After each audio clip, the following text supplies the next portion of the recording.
خراغلاس ملګرو د HTML ویډیوز ته د HTML په دې ویډیو کې مونږ خبره کوو په HTML آل ورژن باندې. HTML سٹارټ نه تر اوسه پورې کوم ورژنونه راغلي په کوم کال کې په دې خبره کوو.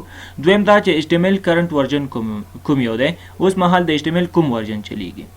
دریم XHTML او HTML ترمنځ فرق څه شی دی؟ what is different between HTML4 and HTML5؟ کوم ټاګز او اټریبیوټ له HTML4 نه ریموو کړل شول او کوم ټاګز او اټریبیوټ ورته اضافه او اډ کړل شول چې HTML5 ورنه جوړ شو. شپږم وای why HTML5؟ مونږ ولې HTML5 یوز کو، ولې HTML5 مو انتخاب کو او داسې کوم ایڈوانټیج، داسې کوم مشخصات، داسې کومې ځانګړتیاوې لري په دې خبره کوو. اول راځو HTML ورژنونو ته. HTML په 1991 میلادي کال کې د تیم برنرز لی لخوا نه چې شوی کریټ شوی جوړ شوی ډیولپ شوی. د دې سپیلنګ تاسو یاد ساتئ، شاید د دې د نوم زه هم صحیح ونه شم ویلی، تلفظ زه هم صحیح ونه شم کړی، اما تاسو د دې سپیلنګ په یاد مو وي باید. همدارنګه په 1989 میلادي کال کې تیم برنرز لی چې د WW ورلد واید ویب هم څه کړی، اختراع کړی دی، جوړ کړی دی، کریټ کړی دی. یو ملګری یو زمونږ سره ویب دی، یو زمونږ سره انټرنیټ دی. په دې کې ډیر ملګری چې دی کنفیوز کیږي، وایي چې انټرنیټ او ویب یو شی دی، اما نه، انټرنیټ او ویب چې دی دواړه سره فرق لري. انټرنیټ څه ته وایي؟ Internet, a computer system that allow millions of computer users around the world to exchange information. انټرنیټ چې دا یو کمپیوټر سیستم دا چې په میلیونونو کمپیوټر یوزرونو ته اجازه ورکوي، په میلیونونو کمپیوټر یوزرونو سره څه کوي، کنیکټ کوي د څه دپاره، ترڅو اراوند د ورلد کې څه وکړي، انفارمیشن سره ایکسچینج کړي. دې ته ویلی شي انټرنیټ. اوس ویب څه ته وایي؟ ویب چې دی دا د انټرنیټ یوه برخه ده، یعنی ویب انټرنیټ نه دی بلکې د انټرنیټ څه شی دی؟ انټرنیټ یوه برخه ده. او انټرنیټ څه شی دی؟ انټرنیټ یو نیټورک دی چې د دغه نیټورک په واسطه باندې مونږ څه کوو، د دغه نیټورک په واسطه باندې مونږ معلومات شیر کوو. خو دغه معلومات چې مونږ شیر کوو د څه په واسطه یې شیر کوو؟ د ویب په واسطه.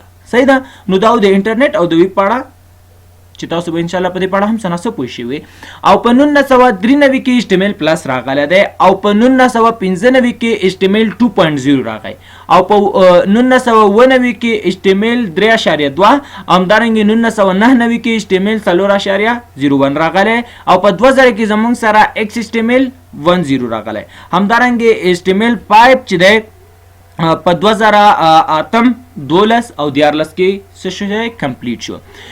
HTML 5 چې د کچېرې تاسو په خپله په HTML نه پوهېږئ چې HTML څه ته وایي، نو په دې په اړه مونږ اولنۍ ویډیو کې انټروډکشن کلاس کې خبره وکړه. که چېرته تاسو دغه په اړه نه پوهېږئ نو د ویډیو ډسکرپشن کې هم زه تاسو ته لینک درکوم، نو تاسو سره په دې باندې هغه سره حتما وګورئ ترڅو تاسو په HTML باندې پوه شوئ. او HTML 5 چې دی په دې خو تاسو پوهېږئ، HTML 5 چې دی دا یو مارک اپ لینګویج دی چې د جنوري په 2008 کال کې دا جوړ شوی دی. او دوه ارګنایزیشنونه کوم یو W3C او یو WG چې د دې دواړو په شریکه باندې HTML 5 څخه کریټ کو جوړی کو. W3C معنا څه معنا لري؟ W3C معنا چې دا یو مخفف د ورلد واید ویب کنسورټیم دی، او WG چې دی ویب هایپرټیکس اپلیکیشن ټیکنالوژي ورکینګ ګروپ مخفف دی.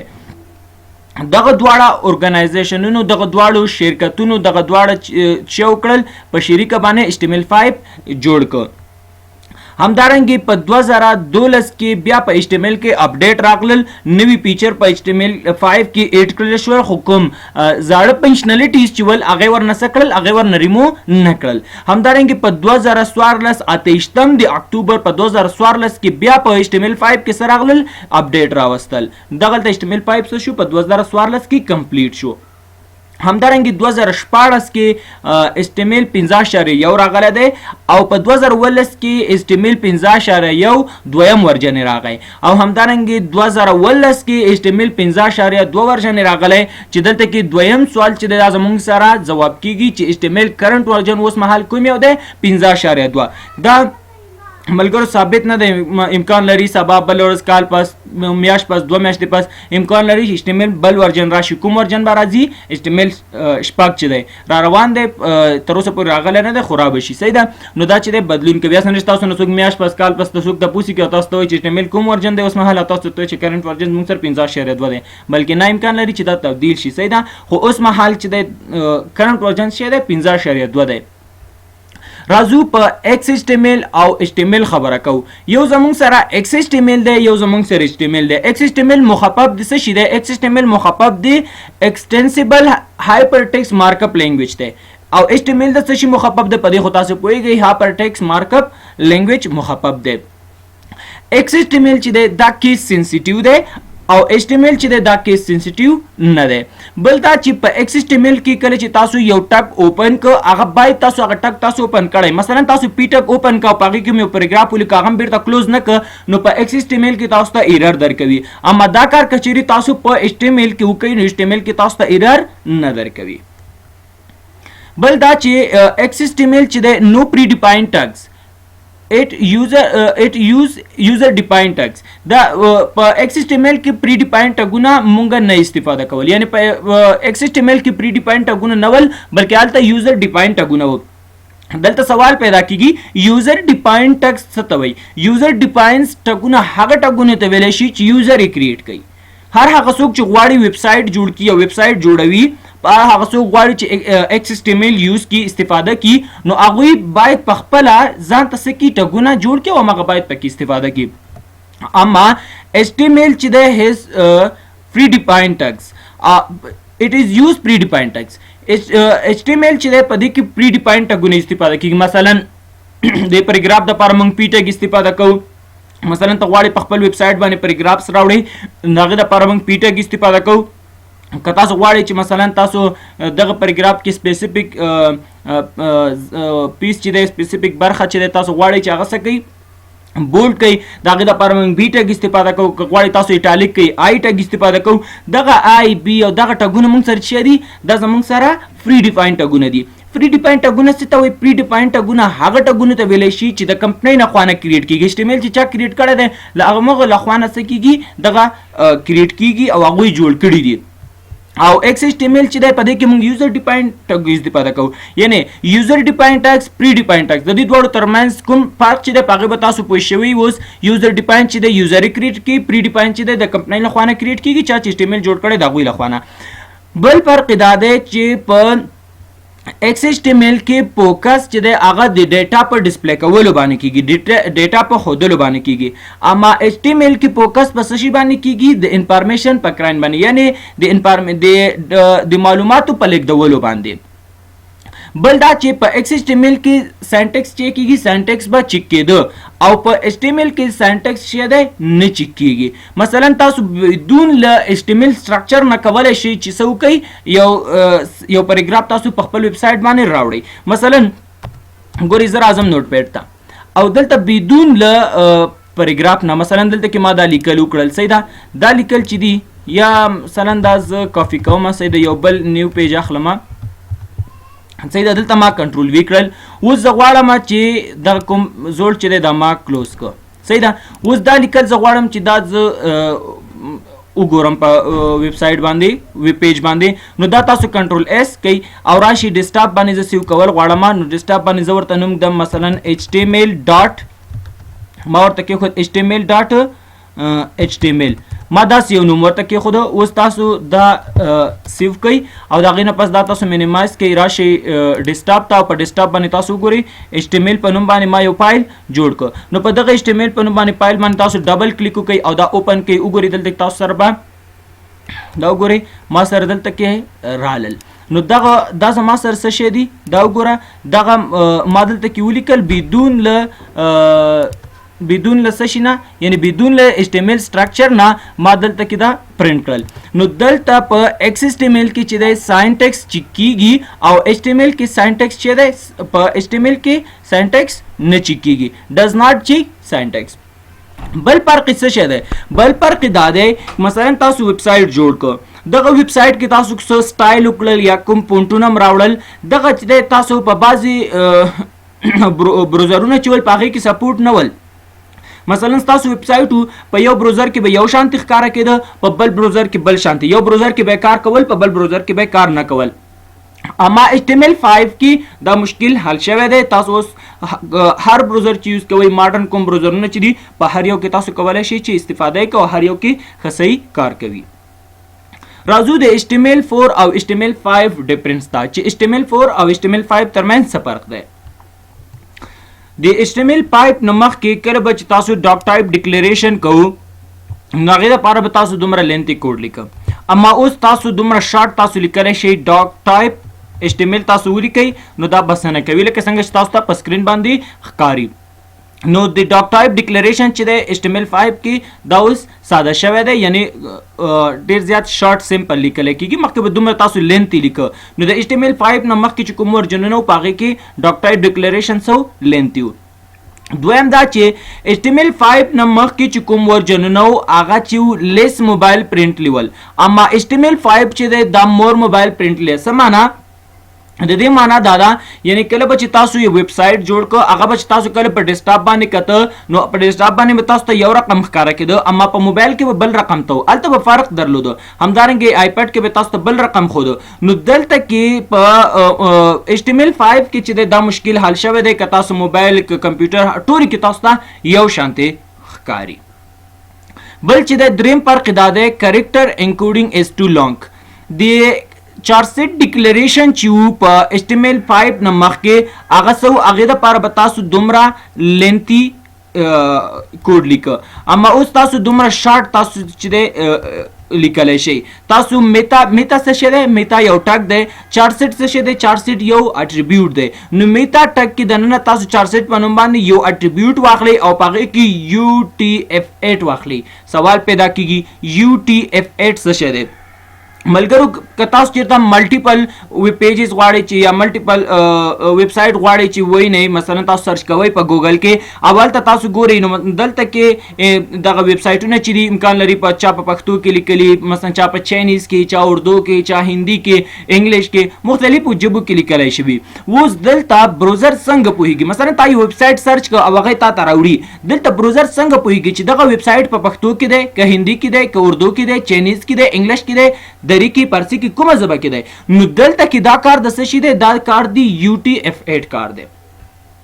همدارنګه it does not support all major web browser. د HTML5 نه مخکې چې کوم ورژنونه و په هغې کې چې دی دغه میجر کوم ویب بروزرونه چې ول دا سپورټ نه ول، اما HTML5 کې چې دی دا سپورټ دی. که هغه به تاسو سره مثلا کروم و فایرفاکس و انټرنیټ ایکسپلورر و وغیره کوم بروزرونه تاسو ته چې په سکرین باندې ښکاري، نو HTML5 نه مخکې چې به تاسو مثلا کوم ویب سایټ جوړ کړه او هغه تاسو به چې کته نو په تاسو ته به په کروم کې مثلا په کروم کې به یو شانتې ښوده، په فایرفاکس کې به تاسو ته یو رقم ښوده، انټرنیټ ایکسپلورر کې به بل رقم و، یعنې امکان درلوده مثلا انټرنیټ ایکسپلورر کې به کار نه کوو کروم کې به کار کوو، په هغې کې مثلا بعضې پونټونه یا بعضې کوم سټایل چې و په هغې کې به یو کې به ښودل په بل کې به نه ښودل، نو دا مشکلات ول.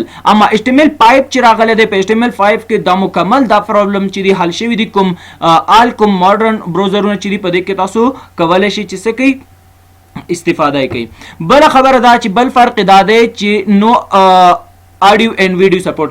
HTML5 نه مخکې چې کوم ورژنونه په هغې کې زموږ سره څه ول په هغې کې آډیو او ویډیو سپورټ نه ول، اما HTML5 کې اوس تاسو کولی شئ په خپل بروزر باندې څه وکئ آډیو او ویډیو راوړئ.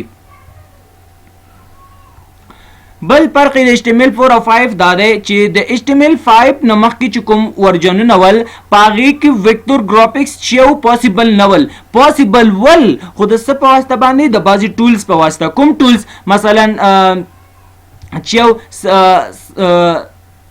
ټولز سلور سلایډ و اډاپ فلش و VML و ETC دغه ټولز په واسطه باندې تاسو کولی شول په خپل ویب سایټ کې مو ویکتور ګرافیکس راوړي وای. اما HTML5 کې ویکتور ګرافیکس چې دا شی دی دا ډیفالټ سپورټ دی. همدارنګه وم فرق دا دی د HTML5 نه مخکې تاسو نشو کولی چې شیپ مو ډرا کړي وای، یعنی دا پاسیبل نو. کوم شیپ؟ مثلا تاسو یو سرکل یا ریکټنګل یا ټرینګل دا تاسو نشو کولی په خپل ویب پیج باندې مو راوړي وای، اما HTML5 کې اوس تاسو کولی شئ چې په خپل ویب پیج باندې سرکل ریکټنګل ټرینګل دا څه وکئ راوړئ. همدارنګه د HTML4 او د HTML5 مین ډیفرنس څه شی دی؟ د HTML5 نه بعضې ټیګز څه شوي دي؟ ریموو شوي دي. کوم ترنه ریموو شوي دي؟ اکرونیم دی، فریم سیټ دی، فریم دی، بیک دی، سینټر دی، سټریک دی، نو فریم دی، DIR دی، فلیټ دی، فونټ دی. همدارنګه کوم ټګ ورته ایډ شوي دي آډیو ده، ویډیو ده، آرټیکل ده، مارک ده، سورس ده، پروګریس ده، هیډر ده، کنویس ده، فوټر ده، نیوی بار ده، همدارنګه 20 پلس نور ټګونه دي چې دا ورته څه شوي دي، دا ورته اډ شوي دي چې HTML5 شو. او تاسو ولیدل چې دغه کوم ټګونه چې دي دا ورنه ریمو شوي دي. او کوم انپوټ ټایپ ورته اضافه شوی، انپوټ ټایپ کوم یو اضافه شوی دی، ډیټ دی، تاسو کولی شئ په خپل ویب سایټ کې تاریخ راوړئ، ډیټ ټایم لوکل دی، ټایم دی، ویک دی، منث دی، سرچ دی، ایمیل دی، ټلیفون دی، کلر دی، نمبر دی، URL دی، دا تاسو کولی شئ په خپل ویب سایټ باندې راوړئ. تاسو کنفیوز کیږئ مه، تاسو سره به سوال پیدا کیږي چې څنګه کولی شو اوس آډیو راوړو، ویډیو راوړو، همدارنګې ډیټا ټایم، دا ټول مونږه سټیپ بای سټیپ وایو. صحیح ده. بل سوال دا وای HTML5 مونږ ولې HTML5 انتخاب کو، ولې HTML5 یوز کو؟ HTML5 ځکه انتخابو ځکه یوز کو چې په HTML5 کې داسې نوي اټریبیوټ او الیمنٹ انټروډیوس شوي دي چې دغه په واسطه باندې تاسو څه کولی شئ، د دې په واسطه باندې تاسو کولی شئ چې یو ماډرن ویب سایټ شی کوي، د دې په مرسته باندې تاسو یو ماډرن ویب سایټ جوړولی شئ. لکه څنګه چې مخکې هم ما تاسو ته ویلې چې د HTML5 نه مخکې به چې کله تاسو ډاک ټایپ ډیکلریشن کوو نو هغې لپاره تاسو به دومره لینتي د دې حفظ کول هم ډېر ګرانه دي. نو دا به چې دا به تاسو حفظ کوو یا دا به تاسو لیکل، نو دا وخت ضایع کولو، وخت خرابېدلو، همدارنګې دومره لینتي کوډ به تاسو لیکو. اما HTML5 کې چې دی ویری سمپل، ډېر ساده شوی دی، تاسو کولی شئ چې یوازې ډاک ټایپ چې دی تاسو ولیکئ، سمپل. همدارنګه بل مونږه چار سیټ یا کریکټر انکوډینګ ویلې چې د دې ډیکلریشن چې دی مخکې د دې به هم تاسو څومره لینتي لیکه، اما دا هم اوس سمپل دی، تاسو یوازې تاسو میتا چار سیټ ایکول UTF-8 ولیکئ. ملګرو ویډیو سټاپ کوي، ووایي میتا څه شی دی، آیا میتا یو اټریبیوټ دی که یو ټګ دی؟ زه درته وایم، ما تاسو ته وختي ویلې میتا څه شی دی، یو ټګ دی. چار سیټ څه شی دی؟ ویډیو سټاپ کوي، ووایي که چېرته تاسو په ویډیو په صحیح کتلی وي نو په صحیح ټوله توجه مو ویډیو ته وي، نو اوس به تاسو حتما تاسو ته یاد وي چې ما وختي وویلې چې چار سیټ څه شی دی. چار سیټ څه شی دی؟ ویډیو سټاپ کوي، ووایي چار سیټ زه درته وایم چار سیټ څه شی دی؟ چار سیټ یو اټریبیوټ دی او چار سیټ به تاسو ایکول کوي UTF-8. UTF-8 څه شی دی؟ ویډیو سټاپ کوي او وایي ما تاسو ته مخکې ویلې. نو که چېرته نه پوهېږئ ویډیو چې دی شاته لاړ شي، ویډیو د سره حتما صحیح وګورئ. UTF-8 موږ ولې لیکو، د دې هدف څه شی دی. همدارنګه HTML5 موږ ځکه استفاده کوو، بله خوبي دا ده چې دې کې څومره ماډرن بروزرونه چې دي دا ټول د سری سپورټ دي، یعنی هر بروزر چې تاسو یوز کوئ مشکل نشته. د دې نه مخکې چې مثلا تاسو به تاسو کوم ویب سایټ جوړ کوم، مثلا کروم کې به کار کوو، انټرنیټ ایکسپلورر کې مثلا فایرفاکس کې یا مثلا سفاری کې، په دې کې به بعضې فیچر یا بعضې کوم یعنی نه برن کې د هغې کې به نه شو کې د بعضې فیچر چې هغه به نه ښودل، نو دا مشکلات ول. اما HTML5 کې چې دا مشکلات حل شوي دي، مونږ ځکه HTML5 چې د استفاده کوو چې دغه خوبیانې ځانګړتیاوې لري. نو ملګرو په دې ویډیو کې مونږ څه زده کړل، په دې ویډیو کې مونږ پوه شولو چې HTML آل ورژنونه څومره HTML کې ورژنونه چې راغلي دي، کوم کال کې راغلي، په دې پوه شو چا HTML جوړ کړی دی، کوم کال کې. اوله کې تاسو دا دوه خبرې که ټول ورژنونه یاد نه ساتئ، دا دوه خبرې خو باید یاد وي. اوله کې HTML په کوم کال کې راغی او د چا لخوا نه جوړ شو، چا جوړ کړ، او اخیری کوم یعنی او دویم دا چې HTML کرنٹ ورژن، دا دوه خو باید یاد وي. که ټول ورژنونه نه یادوي، دا دوه خو باید یاد وي. HTML اوله کې کوم په کوم کال کې راغی، د چا لخوا نه، او اوس مهال HTML کرنٹ ورژن کوم یو دی. که چېرته تاسو ته مثلا هر وخت مثلا اوس چې د HTML کرنٹ ورژن چې د 15.2 دی، تاسو انټرنیټ کې سرچ کولی شئ چې HTML کرنٹ ورژن کوم یو دی. صحیح ده. نو تاسو دا باید تاسو اپډیټ اوسئ، هر وخت باید تاسو ته دا یاد وي. یو کس تاسو نه تپوس کوي، امتحان کې سوال راځي، نو تاسو ته باید یاد وي چې HTML کرنٹ ورژن کوم یو دی. همدارنګه XHTML او HTML د دواړو ترمنځ ډیفرنس څه شی دی، نو په دې هم موږ پوه شو. HTML4 او HTML5 ترمنځ څه فرق دی، او کوم ټاګز او اټریبیوټ په HTML کوم ټاګز او اټریبیوټ له HTML4 نه ریموو کړلی شول، او کوم ټاګز او اټریبیوټ ورته ریموو کړلی شول چې HTML5 شو. او ولې موږ HTML5 یوز کوو، نو په دې مو هم خبره وکړله.